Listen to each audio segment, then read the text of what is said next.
Kita bisa sakit tapi belum tentu menderita, Pak ya. Menderita itu pilihan kita. Sakit fisik itu kadang-kadang nggak bisa dihindari, kehilangan uang kadang-kadang nggak bisa dihindari, mungkin rumah tangga nggak bisa diselamatkan, kadang-kadang nggak bisa dihindari. Tapi untuk menderita itu pilihan hati kita.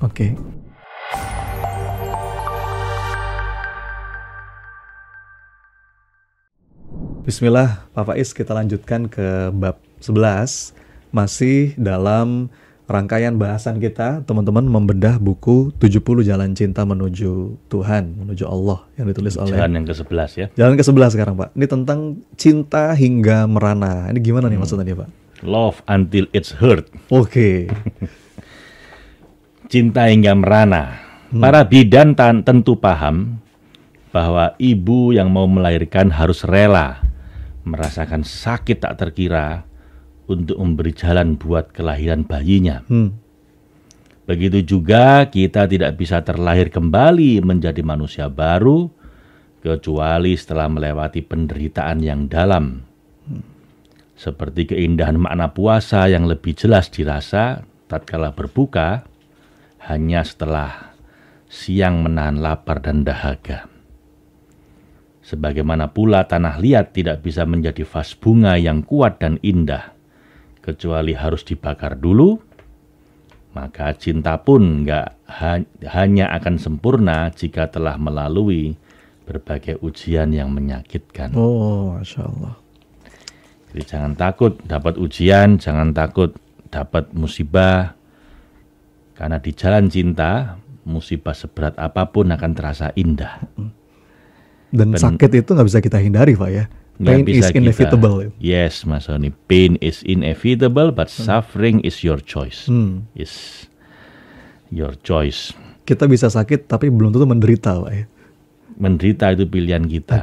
Sakit fisik itu kadang-kadang nggak bisa dihindari, kehilangan uang kadang-kadang nggak bisa dihindari, mungkin rumah tangga nggak bisa diselamatkan, kadang-kadang nggak bisa dihindari. Tapi untuk menderita itu pilihan hati kita. Karena kita tetap bisa bahagia walaupun di tengah kesakitan. Seperti ibu yang melahirkan, sakit fisiknya, tapi bahagia hatinya. Ya kan? Jadi teman-teman, di jalan cinta Anda mungkin akan merana secara fisik, tapi nggak akan merana secara hati. Lalu bagaimana latihannya nih Pak Faiz? Di 11 latihannya apa? Penderitaan batin Anda saat ini. Anda menderita karena apa? Karena utang banyak, ditagih debt collector, apakah cari rezeki susah amat Pak akhir-akhir ini, atau ini banyak penghasilan tapi pengeluaran lebih banyak lagi Pak, sementara anak mau bayar sekolah, atau mungkin rumah tangga Anda yang susah diselamatkan, berantem terus, rumah tangga neraka, atau Anda sedang sakit fisik mungkin, sakit kronis yang susah disembuhkan. Apa kesulitan hidup yang Anda rasakan? Apapun itu, terimalah. Karena semua penderitaan itu akan selesai begitu diterima, Mas. Kalau kita menolak, disitulah awal penderitaan ya. Menderita, ya. Katanya seorang psikiater, M. Scott Peck dalam bukunya The Road Less Traveled, ya. Di awal bukunya itu dia bilang, saya telah menterapi pasien itu ratusan pasien, orangnya sangat senior, udah tua gitu. Dan pengalaman saya, orang gangguan jiwa ini berawal dari tidak bisa menerima kenyataan. Padahal life is difficult, life is painful. Tapi semua penderitaan itu akan berhenti begitu kita menerima.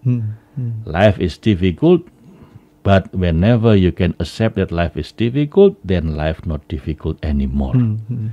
Begitu Anda bisa menerima kenyataan bahwa memang hidup ini banyak masalah, banyak musibah, banyak kesakitan, Anda terima itu, maka Anda tidak menderita lagi. Jadi penderitaan kita ini bukan karena masalahnya, karena kita nggak nerima kena masalah itu. Ya,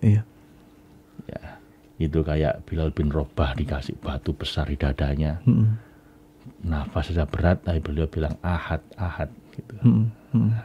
Hanya Dia yang Maha Satu, hanya Dia. Apa dia sakit? Sakit. Menderita? Enggak. Gitu. Seperti Nabi Yahya bahkan digergaji itu. Tapi beliau cuma bisa bertasbih. Apakah sakit? Sakit. Menderita? Enggak. Nabi Ayub yang kehilangan segalanya, ya. Mulai dari kehilangan hartanya, bangkrut, rumahnya roboh, nimpa anaknya mati semua, sakit yang menjijikkan sampai diusir dari kampung, bukan dikasihani malah diusir. Udah gitu istrinya minta cerai. Lengkap sudah penderitaan ini. Kalau kita gendeng mungkin. Beliau cuma bilang alhamdulillah, alhamdulillah. Ya karena diterima. Jadi rangkullah dan nikmati rasa sakit itu dengan penuh keikhlasan, kepasrahan dan kecintaan yang dalam.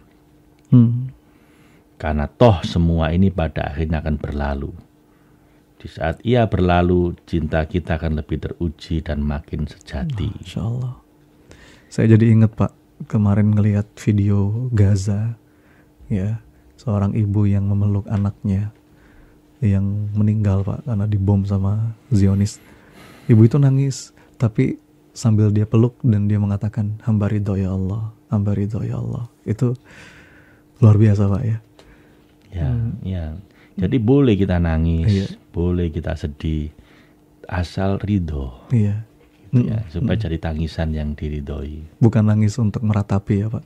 Nangis meratapi itu nangis yang dilaknat. Sama-sama nangis, yang satu dilaknat, yang satu diridhoi. Jadi tidak apa-apa Bapak Ibu. Ya, siapa sih di kita ini yang steril dari masalah? Presiden bermasalah, raja bermasalah, saudagar konglomerat bermasalah. Tanyain mereka. Dalam hal itu Tuhan adil kok. Tantangannya beda-beda. Yang satu mungkin berjuang secara ekonomi, tapi rumah tangganya baik-baik. Yang satu mungkin uangnya banyak, tapi rumah tangganya berantakan. Penderitaannya sama, sama-sama sakitnya itu. Tinggal Anda ridha apa tidak. Begitu ridha, nah kita bahagia. Radhiyallahu anhum wa radu an. Dan ridha itu jalan cinta ya Pak ya? Jalan cinta. Dan kalau kita tanya, Pak, bagaimana saya tahu Allah ridha sama saya? Apa belum? Bagaimana saya tahu apa Allah cinta sama saya apa belum? Loh ya gampang. Anda ukur dengan hati Anda sendiri. Anda ridho nggak sama Allah? Karena satu-satunya cinta yang tidak bertepuk sebelah tangan itu cinta sama Allah. Sama manusia masih bisa bertepuk sebelah tangan sampai. Sama Allah nggak mungkin. Kalau Allah udah menumbuhkan rasa ridho di hati kita, itu artinya Allah pun udah ridho sama kita. Seberapa ridho kita ketika kena masalah. Ketika kena masalah, seberapa kita itu ridho. Atau masih mengeluh, masih stres. Nah, kalau begitu belum. Tapi kalau udah sangat ridho, berarti memang seridho itulah Allah sama kita. Seberapa Pak cinta saya, seberapa Allah cinta sama saya? Ya tanyakan aja, how deep is your love? How deep is your love? To Allah. Kalau sedip itu ya Allah secinta itu sama Anda. Karena nggak pernah bertepuk sebelah tangan. Jika Tuhanku mendatangiku dengan berjalan, aku akan berlari menujunya, gitu kan? Jadi ukur aja, tanya, how deep is your love? Masya Allah. Makasih Pak Faiz.